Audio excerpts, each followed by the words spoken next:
আসসালামু আলাইকুম সবাইকে সেন্ট নিউজ ইউটিউব চ্যানেলটির পক্ষ থেকে স্বাগতম। আশা করছি আপনারা সবাই খুব ভালো আছেন। আপনারা যারা এমপিওভুক্ত শিক্ষা প্রতিষ্ঠানে চাকরি করতেছেন তারা কিন্তু পূর্বের যে নিয়মটা ছিল যে মাদ্রাসায় গিয়ে অথবা স্কুল প্রতিষ্ঠানে গিয়ে আপনারা প্রতিদিনের যে হাজিরাটা সেটা দিতেন, উপস্থিতি সেটা স্বাক্ষর দিলে হয়ে যেত। কিন্তু এখন থেকে নিয়ম হচ্ছে যে আপনারা বায়োমেট্রিক পদ্ধতিতে অর্থাৎ আঙ্গুলের ছাপ ব্যবহার করে কিন্তু হাজিরা দিতে হবে, তা নাহলে কিন্তু আর হবে না। আগের পুরনো নিয়ম বাদ হয়ে গেছে। দেখেন 10 জুলাইয়ের মধ্যে বায়োমেট্রিক পদ্ধতিতে নিশ্চিত করার নির্দেশনা দেওয়া হয়েছে।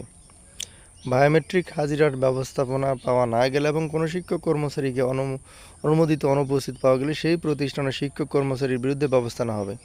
এই নির্দেশনা জানিয়ে সব মাদ্রাসা প্রধান সহ সংশ্লিষ্টদের চিঠি পাঠানো হয়েছে। তো পুরো ভিডিওটি দেখলে আপনারা ক্লিয়ারভাবে বুঝতে পারবেন, তাই বলবো যে পুরো ভিডিওটি দেখবেন। আর ভিডিও শুরুতে আপনাদের প্রতি অনুরোধ থাকবে, সেটি হলো আপনি যদি এই চ্যানেলে নতুন একজন দর্শক হন তাহলে চ্যানেলটি সাবস্ক্রাইব করে দিয়ে আমাদের সাথে যুক্ত থাকতে পারেন, কারণ আমরা সর্বপ্রথম আপনাদের জন্য আপডেট নিউজগুলো সবার আগে এই চ্যানেলে প্রকাশ করি। তো দৈনিক শিক্ষা প্রকাশিত হয়েছে, দেখেন মাদ্রাসা শিক্ষকদের বায়োমেট্রিক হাজিরা 10 জুলাইয়ের মধ্যেই কার্যকরের নির্দেশ। এটা 7 এপ্রিল 2025 কিন্তু প্রকাশিত হয়েছিল। এখানে লেখা আছে যে এবার মাদ্রাসা শিক্ষক কর্মচারীদের হাজিরা 10 জুলাইয়ের মধ্যে বায়োমেট্রিক পদ্ধতিতে নিশ্চিত করার নির্দেশনা দেওয়া হয়েছে। এখানে এবার মাদ্রাসা শিক্ষক কর্মচারীদের হাজিরা 10 জুলাইয়ের মধ্যে বায়োমেট্রিক পদ্ধতিতে নিশ্চিত করার নির্দেশনা দেওয়া হয়েছে। বায়োমেট্রিক হাজিরার ব্যবস্থাপনা পাওয়া না গেলে এবং কোনো শিক্ষক কর্মচারীকে অননুমোদিত অনুপস্থিত পাওয়া গেলে সেই প্রতিষ্ঠান ও শিক্ষক কর্মচারীর বিরুদ্ধে ব্যবস্থা নেওয়া হবে। এই নির্দেশনা জানিয়ে সব মাদ্রাসা প্রধান সহ সংশ্লিষ্টদের চিঠি পাঠানো হয়েছে। অর্থাৎ 10 জুলাইয়ের ভিতরে যদি আপনারা নিজস্ব অর্থায়নে কিন্তু এটা কিনতে হবে, এটা আপনাদের মাদ্রাসার বা প্রতিষ্ঠানের খরচ দিয়ে এটা কিনতে হবে।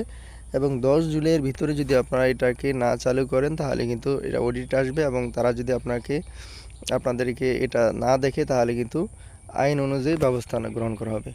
সোমবার মাদ্রাসা শিক্ষা বোর্ডের এক আদেশে এই তথ্য জানানো হয়েছে। আদেশে বলা হয়েছে, বাংলাদেশ মাদ্রাসা শিক্ষা বোর্ডের আওতাধীন মাদ্রাসাগুলোর শিক্ষক কর্মচারীদের উপস্থিতি শতভাগ নিশ্চিত করার জন্য আগামী 10 জুলাইয়ের মধ্যে নিজস্ব ব্যবস্থাপনা, বায়োমেট্রিক হাজিরা মেশিন ক্রয় ও কর্মরত শিক্ষক কর্মচারীদের নিয়মিত বায়োমেট্রিক হাজিরা নিশ্চিতকরণের প্রয়োজনীয় ব্যবস্থা গ্রহণ করতে হবে। বায়োমেট্রিক হাজিরা নিশ্চিত করে মাদ্রাসা শিক্ষা বোর্ডের রেজিস্ট্রারকে অধ্যক্ষ সুপারদের বলা হয়েছে। আদেশে আরও বলা হয়েছে, নির্দেশিত সময়ের পরে মাদ্রাসাগুলোতে বোর্ডের কর্মকর্তারা আকস্মিক পরিদর্শনে গিয়ে বায়োমেট্রিক হাজিরার যথাযথ ব্যবস্থাপনা পাওয়া না গেলে এবং কোনো শিক্ষক কর্মচারীকে অননুমোদিত অনুপস্থিত পাওয়া গেলে সেই প্রতিষ্ঠান ও শিক্ষক কর্মচারীদের বিরুদ্ধে বিধি মোতাবেক ব্যবস্থা গ্রহণ করা হবে। তো আশা করি বুঝতে পেরেছেন। পরবর্তী নিউজ পেতে অবশ্যই আমাদের সাথে আপনারা সবসময় যুক্ত থাকবেন। আপনাদের প্রতি শুভকামনা রেখে পর্যন্ত শেষ করছি। আসসালামু আলাইকুম।